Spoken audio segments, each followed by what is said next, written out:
స్తోత్రం. దేవుని నామానికి మహిమ కలుగుగాక. ఈరోజు మనం ధ్యానించబోయే వాక్యం 2 కొరింథీ 6:16. దేవుని ఆలయమునకు విగ్రహములతో ఏమి పొందిక, మనము జీవము గల దేవుని ఆలయమై ఉన్నాము. అందుకు దేవుడు ఇలాగ సెలవిచ్చుచున్నాడు, నేను వారిలో నివసించి సంచరించుదును, నేను వారి దేవుడునై ఉందును, వారు నా ప్రజలై ఉందురు. కావున మీరు వారి మధ్య నుండి బయలువెడలి ప్రత్యేకంగా ఉండి అపవిత్రమైన దాన్ని ముట్టకూడని ప్రభువు చెప్పుచున్నాడు. మరియు నేను మిమ్మల్ని చేర్చుకుందును, మీకు తండ్రినై ఉందును, మీరు నాకు కుమారులు కుమార్తెలై ఉందురని సర్వశక్తి గల ప్రభు చెప్పుచున్నాడని దేవుని వాక్యం చెప్తుంది. ఆయన మనలో నివసించి సంచరించే దేవుడు. మన దేహము దేవుడిచ్చిన ఆలయం.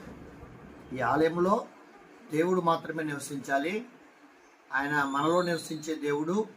మన దేహమే దేవుని ఆలయం. దీన్ని జాగ్రత్తగా కాపాడుకునే బాధ్యత మనది.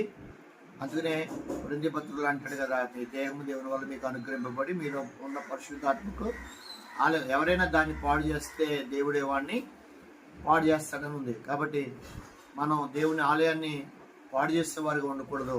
ఆనాడు యేసుప్రభువు వారు శరీరధారిగా భూమి మీదకి వచ్చినప్పుడు దేవుని ఆలయం అంట, అప్పుడున్న ప్రత్యక్ష ఆలయం అది దొంగల గుహగా మారిపోయిందని ఆయన ఊరుకోలేదు.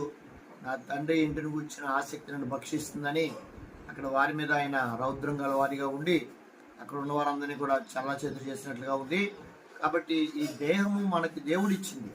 కాబట్టి దీన్ని దేవుని కొరకు దీన్ని ఉపయోగించాలి. ఈ పెదవులతో దేవుని స్తుతించాలి, నాలుగుతో దేవుని కూర్చొని గానం చేయాలి, ఈ కళ్ళతో దేవుని వాక్యాన్ని చదవాలి, చూడాలి, దేవుని ఆరాధించాలి, దేవుని మయంపరచాలి. ఈ దేహంతో దేవుని మయంపరిచినప్పుడు ఆయన మనలో సంచరిస్తాడు. ఆయన మనకి తండ్రిగా ఉంటాడు. మనం ఆయనకి కుమారులు కుమార్తెలు అవుతాం.